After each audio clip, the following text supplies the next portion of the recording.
J'ai longtemps cru avec le développement personnel que je devais devenir meilleur. Mais en réalité, je devais devenir plus vrai. Voilà pourquoi j'aime l'intuitive énergie. Parce qu'elle n'est ni colère et encore moins de la manipulation. C'est pas non plus le féminin sacré qu'on voit partout sur Instagram. C'est s'accepter avec ses ombres, s'accepter avec ses peurs. Ce n'est pas chercher à être aimé, à être validé ou apprécié par les autres, parce que c'est se respecter en priorité. Respecter sa liberté. Quand t'es dans cette énergie, tu observes, tu laisses des silences, et ça te permet de décider avant d'agir. Et ça, c'est d'accepter aussi de ne pas être comprise par les autres. Cette énergie, la cultiver, ça m'apporte tellement, parce que je n'espère plus. Je n'attends plus rien de personne, du coup je ne suis plus déçue. Je n'essaie pas d'être légitime, ni j'attends la permission pour faire quoi que ce soit. Cette énergie, elle va m'aider à gérer mes peurs, à mieux me connaître. Avant, quand j'étais dans le développement personnel pur, mes lectures, mes écoutes, elles me donnaient le sentiment que la peur c'était quelque chose que je devais affronter à coup d'optimisme, à coup de pensée positive, à réduire ma peur. Un peu cette phrase quand on est enfant où on te dit mais non mais tu vas pas avoir peur de ça. Et j'étais du coup dans cette énergie, bah non, il faut pas avoir peur, allez, on y va. Et je mettais cette peur de côté et j'avançais. Et en fait, ce côté un peu bien pensant où je remplaçais la peur par du positif, où je devais tout faire bien et où du coup je devais pas me mettre en colère, je devais pas me mettre en retrait, bah ça me ressemblait pas. Et j'ai vraiment eu ce déclic un peu en mode c'est ça ma vie. Je suis vraiment ce type de personne, toujours avec le sourire, toujours à vouloir bien faire.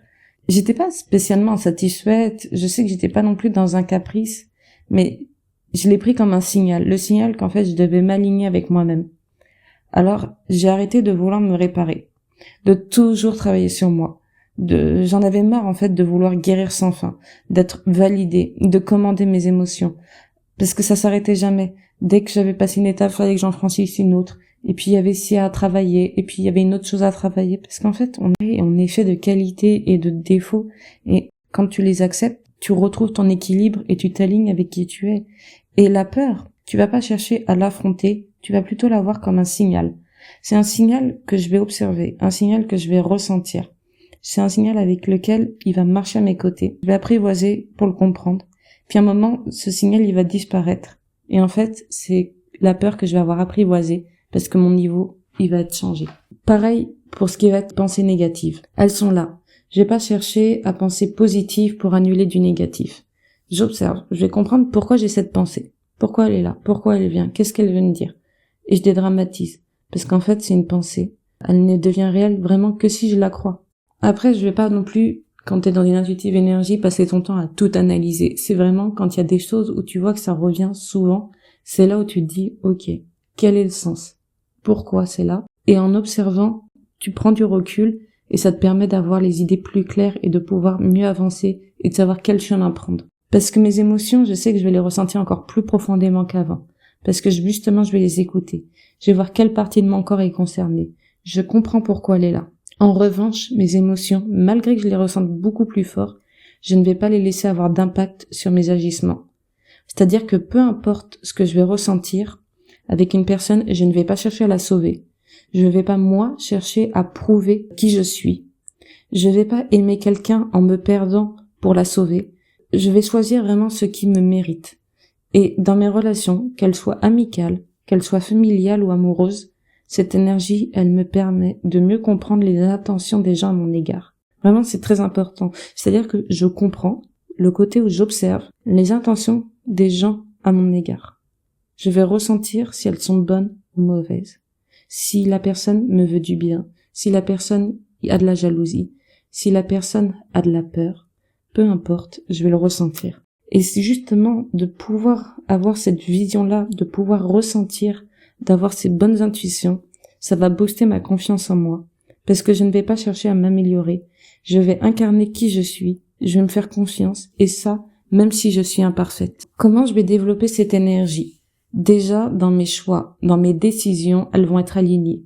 Je vais pas dire oui en pensant non. Et si je dis non, je ne vais pas le justifier. Je vais vraiment prendre des choix alignés à chaque fois avec ce que j'ai envie réellement et je vais prendre le temps de ma décision. Quand mes pensées elles vont s'accélérer, je vais ralentir. Je vais me calmer. Je vais me concentrer sur ma respiration et je vais pas me précipiter. Et je vais prendre ma décision après avoir ressenti, après avoir observé mes émotions. Je vais vraiment pas laisser le stress des gens prendre le dessus sur moi, mes décisions. Je ne donne pas non plus accès à mon intimité, mes doutes, à mes blessures et encore moins mes projets. C'est-à-dire que je vais sélectionner à qui j'en parle et qui mérite que je lui en parle surtout.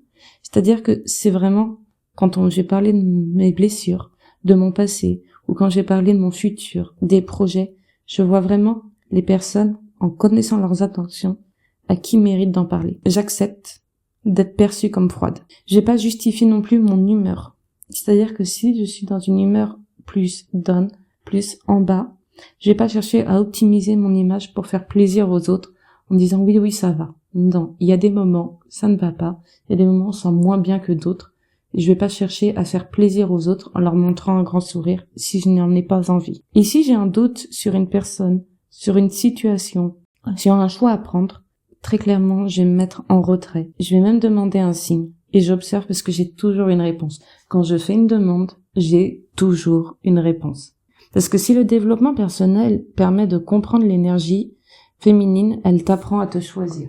Et c'est mon objectif ici, c'est de te montrer comment on développait cette énergie. Déjà en t'alignant aux énergies des mois en fonction des lunes, des éléments pour développer ton intuition. Aussi à comprendre tes émotions, les ressentir plus profondément, mais sans les laisser agir à ta place. À te faire confiance, à assumer tes imperfections, ton image, pour ancrer ta féminité dans ton quotidien. Et pour finir aussi, écouter ton corps, ce qu'il te dit en fonction des pathologies, quand on a de l'acné, des migraines, de l'insomnie, et savoir comment l'écouter et prendre soin de lui. Et pour finir, je terminerai avec cette question. Qui serais-tu si tu arrêtais d'avoir besoin d'être validé pour avancer ?